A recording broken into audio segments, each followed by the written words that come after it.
નમસ્કાર વિદ્યાર્થી મિત્રો, 14 એપ્રિલ 2026ના ડેઇલી કરંટ અફેરમાં આપનું હાર્દિક સ્વાગત છે.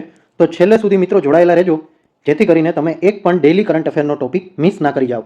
તો ચાલો આપણે શરૂઆત કરીશું. ક્વેશ્ચન નંબર 1, ભારત અને ઉઝબેકિસ્તાન વચ્ચે સંયુક્ત સૈન્ય અભ્યાસ ડસ્ટ લિંકની કઈ આવૃત્તિ યોજાઈ રહી છે? તો સાચો જવાબ આવશે મિત્રો 7મી આવૃત્તિ. Option C is correct. તો ચાલો આપણે એની વિગતે ચર્ચા કરીશું. હવે ઉઝબેકિસ્તાન છે એની અને ભારત વચ્ચે સંયુક્ત લશ્કરી કવાયત હાથ ધરવામાં આવી હતી હાલમાં 12 એપ્રિલ 2026 થી 25 એપ્રિલ 2026 દરમિયાન. આ છે મિત્રો ઉઝબેકિસ્તાન અને એની એક જગ્યા છે નામંગન. ઉઝબેકિસ્તાનના નામંગન ખાતે, બરાબર, આ ફિલ્ડ ટ્રેનિંગ એરિયા છે ઉઝબેકિસ્તાનનો. આ જગ્યાએ આ કવાયત, સંયુક્ત કવાયત યોજાઈ હતી. હવે ભારતની ટુકડીની વાત કરીને તો ટોટલ 60 લોકો હતા, 60 સોલ્જર હતા, જેમાંથી 45 સેનાના હતા, ઇન્ડિયન આર્મીના, અને એની મહાર રેજિમેન્ટ છે એના હતા, અને 15 કર્મચારીઓ ભારતીય વાયુસેનાના હતા. સેમ ઉઝબેકિસ્તાનની ટુકડીમાં પણ 60 ખેલાડીઓ જ હતા, 60 સોલ્જર જ હતા, અને સેમ તેની સેના અને વાયુસેનાના મિશ્રણમાં હતા. હવે આનો મુખ્ય ઉદ્દેશ્ય શું હતો મિત્રો? અર્ધ પહાડી વિસ્તારમાં સંયુક્ત કામગીરી માટે લશ્કરી સહયોગ વધારવો અને આતંકવાદી વિરોધી કામગીરીમાં સક્ષમતા કેળવવી. તો ચાલો આગળ જોઈશું. હવે આ એક વાર્ષિક અભ્યાસ છે અને એકાંતરે ચાલે, એટલે કે એકવાર ઇન્ડિયામાં યોજાય, એકવાર ઉઝબેકિસ્તાનમાં આ કવાયત યોજાતી હોય છે. હવે આની પહેલી આવૃત્તિ નવેમ્બર 2019, એટલે કે નવેમ્બર 2019માં યોજાઈ હતી, અને ત્યારે ઉઝબેકિસ્તાનના તાસ્કંદમાં યોજાઈ હતી. ખાસ યાદ રાખજો. હવે આની પહેલાની જે 2025ની આવૃત્તિ હતી, તો કે છઠ્ઠી આવૃત્તિ, એ એપ્રિલ 2025માં ભારતના પુણેમાં જે ઓંધ છે ત્યાં યોજાઈ હતી. યાદ રાખજો, જીકેમાં અને કરંટ અફેરમાં બેયમાં પૂછાઈ શકે એવા પ્રશ્નો છે. તો ચાલો આગળ વધીશું. ક્વેશ્ચન નંબર 2, ભારતના પ્રથમ સ્વદેશી ક્વોન્ટમ કમ્પ્યુટિંગ ટેસ્ટ બેડનું ઉદ્ઘાટન કયા રાજ્યમાં કરવામાં આવશે? તો સાચો જવાબ આવશે મિત્રો ઓપ્શન સી, આંધ્રપ્રદેશ. તો ચાલો મિત્રો હવે આપણે એની વિગતે માહિતી જોઈ લેશું. હવે જે આંધ્રપ્રદેશ છે, ઐતિહાસિક ઉદ્ઘાટન કરી દીધું છે જે ક્વોન્ટમ ટેસ્ટ બેડનું. એ કઈ તારીખે? તો કે 14 એપ્રિલ 2026ના રોજ કરવામાં આવ્યું હતું. શું કામ એ જ દિવસે કર્યું? તો કે વર્લ્ડ ક્વોન્ટમ ડે એ છે 2026નો 24 એપ્રિલે, દર 24 એપ્રિલે આવતો હોય છે વર્લ્ડ ક્વોન્ટમ ડે, એટલે આ દિવસે ઉદ્ઘાટન કરવામાં આવ્યું. હવે 2 સ્થળો રખાયા છે. પહેલું છે SRM યુનિવર્સિટી અમરાવતી, અને બીજું છે મેઘા ટાવર્સ ગન્નવરમ. બે આંધ્રપ્રદેશના સ્થળો છે, ખાસ યાદ રાખજો. અને આ સુવિધાઓના નામની વાત કરીએ તો અમરાવતી 1S અને અમરાવતી 1Q આવા નામ રાખવામાં આવ્યા છે. હવે વિશ્વના ટોચના 5 હબમાં સ્થાન મેળવવાનો આંધ્રપ્રદેશનો ક્વોન્ટમ ટેકનોલોજીના ક્ષેત્રનો અમરાવતી ક્વોન્ટમ વેલી પ્રોજેક્ટનો ભાગ છે. કે ક્વોન્ટમ ટેકનોલોજી હોય એમાં અમરાવતી એટલે કે આંધ્રપ્રદેશે આપણા ઇન્ડિયાને વિશ્વના ટોચના 5 હબમાં લઈ જવા માટેની યોજના કરવામાં આવી છે. હવે 80%થી વધુ સ્વદેશી ઘટકો, એટલે આજે બનાવવામાં આવ્યું ને એમાં 80%થી વધારે ઇન્ડિયન મેડ એટલે કે મેક ઇન ઇન્ડિયાનો ઉપયોગ કરવામાં આવ્યો હતો. હવે મજબૂત સંશોધન અને પ્રમાણીકરણ માળખું, ભારતના ક્વોન્ટમ હાર્ડવેરના પરીક્ષણ, પ્રમાણીકરણ, સંશોધન, એનું બધું વસ્તુ છે ને ઇન્ડિયામાં થઈ જાય, એટલે જે વિદેશ ઉપરની નિર્ભરતા છે એ ઘટાડવાનો મુખ્ય ઉદ્દેશ્ય છે. આંધ્રપ્રદેશના મુખ્યમંત્રી એન ચંદ્રબાબુ નાયડુ દ્વારા આ ટેસ્ટ બેડ રાષ્ટ્રને સમર્પિત કરવામાં આવ્યા હતા, એટલે કે એનું ઉદ્ઘાટન એમણે કર્યું હતું. તો મિત્રો હવે આગળના પ્રશ્ન તરફ આગળ વધીશું. ભારતીય સેના દ્વારા કયા રાજ્યમાં બ્રહ્માસ્ત્ર અભ્યાસ આયોજિત કરવામાં આવ્યો? તો સાચો જવાબ આવશે મિત્રો ઓપ્શન બી, રાજસ્થાન. તો ચાલો આપણે વિગતે માહિતી જોઈ લેશું. હવે સ્થળ, તો કે આ અભ્યાસ છે એનું સ્થળ કયું રખાયું? તો રાજસ્થાનના જેસલમેર જિલ્લામાં પોખરણ ફિલ્ડ રેન્જ આવેલું છે, એ જગ્યાએ સ્થળ સિલેક્ટ કરવામાં આવ્યું હતું. હવે સમયગાળો, લાઈવ ફાયરિંગ અભ્યાસ એપ્રિલ 2026માં યોજાયો હતો. મુખ્ય આકર્ષણ શું બન્યું હતું? તો ભારતીય સેનાના AH-64E આ જે હેલિકોપ્ટર છે, બરાબર, એટલે કે હેલિકોપ્ટરે પ્રથમ વખત તેની પ્રચંડ ફાયરિંગનું પ્રદર્શન કર્યું હતું. એટલે અત્યાર સુધીમાં આપણી પાસે હતા તો ખરા, પણ પ્રથમ વખત એનાથી ફાયરિંગ કરવામાં આવ્યું. તો હેલિકોપ્ટરનું નામ પણ ખાસ યાદ રાખજો, એક્ઝામમાં પૂછાઈ શકે છે. તો આગળ વધીશું. હવે આજે યુદ્ધ તકનીક અને સંકલનની વાત કરીએ તો અપાચે હેલિકોપ્ટર દ્વારા અમેરિકી હેલફાયર મિસાઇલ અને હાઇડ્રા રોકેટનું પરીક્ષણ કર્યું. એટલે કે મિસાઇલ અને રોકેટ બેયનું પરીક્ષણ આ જે હેલિકોપ્ટર છે એના દ્વારા કરવામાં આવ્યું. હવે આકાશ અને જમીન પરના દળો વચ્ચે સંકલન વધારવા માટે અને રણ વિસ્તારમાં આધુનિક ટેકનોલોજી દ્વારા યુદ્ધ લડવાની ક્ષમતાનું પરીક્ષણ કરવા માટે આ યુદ્ધ અભ્યાસની યોજના કરવામાં આવી હતી. હવે અદ્યતન ટેકનોલોજીનો ઉપયોગ કરવામાં આવ્યો. ડ્રોન, લોટરિંગ મ્યુનિશન, નેટવર્ક સેન્ટ્રિક વોરફેર એટલે કે NCW સિસ્ટમ પર ખાસ ભાર મૂકવામાં આવ્યો છે. જેમ કે દુશ્મન આપણું નેટવર્ક બરબાદ કરવાની કોશિશ કરે તો આપણે કઈ રીતે આગળ વધી શકીએ છીએ. હવે આ થઈ ગયું બ્રહ્માસ્ત્રની વાત. પણ નવેમ્બર 2025માં ગુજરાતના કચ્છમાં બ્રહ્મશિરા કરીને એક આવો જ કવાયત યોજવામાં આવી હતી. આ પણ ખાસ યાદ રાખજો. તો ચાલો આગળ વધીશું. ક્વેશ્ચન નંબર 4, વનતારા યુનિવર્સિટી નામની વૈશ્વિક વન્યજીવ સંસ્થા ક્યાં લોન્ચ કરવામાં આવી? તો સાચો જવાબ આવશે મિત્રો ઓપ્શન ડી, જામનગર. તો ચાલો વિગતે માહિતી જોઈશું. હવે આ યુનિવર્સિટી છે, ઉદ્ઘાટન 10 એપ્રિલ 2026ના રોજ રિલાયન્સ ઇન્ડસ્ટ્રીઝના એક્ઝિક્યુટિવ ડિરેક્ટર છે અનંત અંબાણી એના 31 બર્થડે ઉપર આનું ઉદ્ઘાટન અને લોન્ચિંગ કરવામાં આવ્યું છે. વિશેષતા એ છે કે વન્યજીવ અને પશુ ચિકિત્સા ક્ષેત્રે વિશ્વની પ્રથમ સંકલિત વૈશ્વિક યુનિવર્સિટી બની ગઈ છે. એટલે મોસ્ટ આઈએમપી ક્વેશ્ચન કહેવાય કેમ કે આખા વિશ્વની પ્રથમ બની છે યુનિવર્સિટી. તો ચાલો આગળ વધીશું. હવે અભ્યાસક્રમની વાત કરીએ તો અહીંયા અંડર ગ્રેજ્યુએટ, પોસ્ટ ગ્રેજ્યુએટ અને ફેલોશિપ પ્રોગ્રામ્સ કરાવવામાં આવશે. વન્યજીવ સર્જરી, આનુવંશિકતા, પ્રાણી પોષણ અને સંરક્ષણ નીતિ વિશે અભ્યાસક્રમો કરાવવામાં આવશે. હવે મોડેલ પ્રાચીન નાલંદા યુનિવર્સિટીથી પ્રેરિત છે. પહેલા જે નાલંદા યુનિવર્સિટીમાં જે રીતે વિદ્યા આપવામાં આવતી, ગુરુકુલ તરીકે વિકાસ કરવામાં આવ્યો છે. હવે આનો હેતુ શું છે? યુનિવર્સિટી શું કામ બનાવવામાં આવી? તો કે વેટનરી ડોક્ટરો અને વન્યજીવ નિષ્ણાતોની અછત દૂર કરવા, ભારતને વૈશ્વિક હબ બનાવવા માટે. અને અહીંયા જો તમારામાં સારી કોઈ આર્ટ હોય તો તમને શિષ્યવૃત્તિ પણ આપવામાં આવશે. નબળા આર્થિક પૃષ્ઠભૂમિ ધરાવતા તેજસ્વી વિદ્યાર્થીઓ માટે એવરી લાઈફ મેટર સ્કોલરશિપ પણ આપવામાં આવશે. તો ચાલો આગળ વધીશું. ક્વેશ્ચન નંબર 5, ખેડૂતોની આવક વધારવા માટે ઉન્નત કૃષિ મેળો 2026નું આયોજન ક્યાં કરવામાં આવ્યું? તો સાચો જવાબ આવશે મિત્રો ઓપ્શન સી, મધ્યપ્રદેશ. યાદ રાખજો, ઉન્નત કૃષિ મેળો. તો ચાલો આગળ વધીશું. હવે સ્થળ તો કે આ મધ્યપ્રદેશમાં કઈ જગ્યાએ? ગ્વાલિયર ખાતે મેળાનું ભવ્ય આયોજન કરવામાં આવ્યું હતું. હવે આયોજકો કોણ કોણ હતા? કેન્દ્રીય કૃષિ અને ખેડૂત કલ્યાણ મંત્રાલય દ્વારા મધ્યપ્રદેશ સરકારના સહયોગથી આ કાર્યક્રમ યોજાયો હતો. એટલે કે એક તો કેન્દ્ર કૃષિ અને ખેડૂત કલ્યાણ મંત્રાલય અને બીજું મધ્યપ્રદેશ સરકાર, બેયના સંયુક્ત આયોજન કરવામાં આવ્યું હતું. હવે આનો મુખ્ય હેતુ શું હતો? મધ્ય ભારતના ખેડૂતોને સ્માર્ટ ફાર્મિંગ, ડ્રીપ ઇરિગેશન એટલે કે ટપક સિંચાઈ અને આધુનિક બિયારણો વિશે માહિતગાર કરી અને એની આવક વધારવાનો મુખ્ય હેતુ હતો.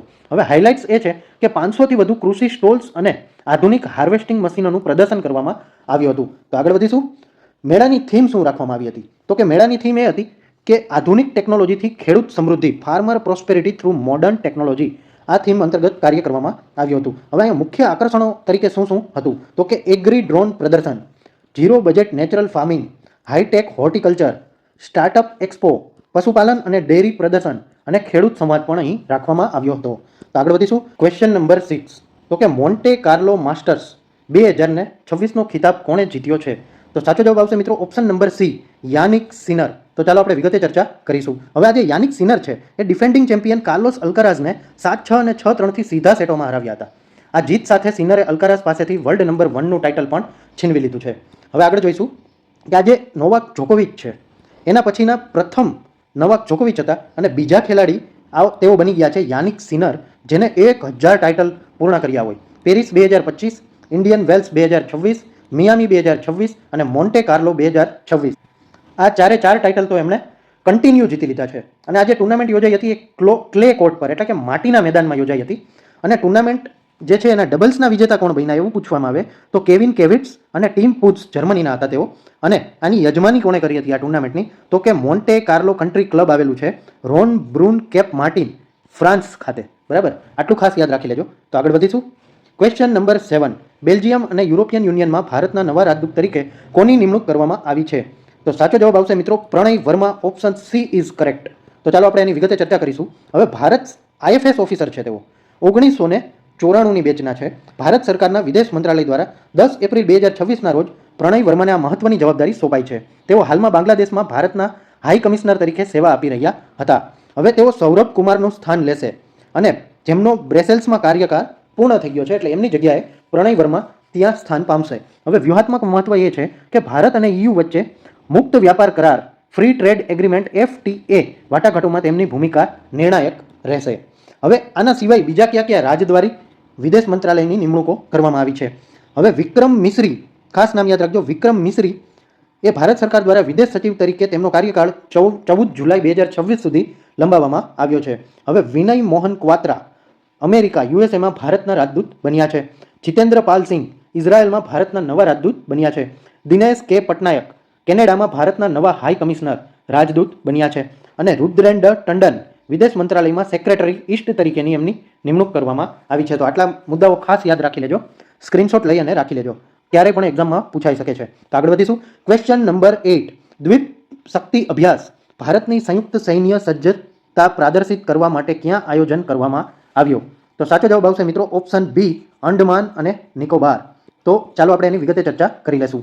હવે આજે છે સૈન્ય અભ્યાસ અંડમાન અને Nicobar command ANC Andaman and Nicobar કમાન્ડના વિસ્તારમાં કરવામાં આવ્યો. ખાસ કરીને ટાપુઓ ઉપર એમ્ફીબિયસ જમીન અને પાણી બંને પર કામ કરી શકે તેવા ઓપરેશન પર ધ્યાન કેન્દ્રિત કરવામાં આવ્યું હતું. એમ્ફીબિયસ ઓપરેશન, જમીન પર પણ લડાઈ કરી શકે અને પાણીમાં પણ તેઓ લડાઈ કરી શકે છે.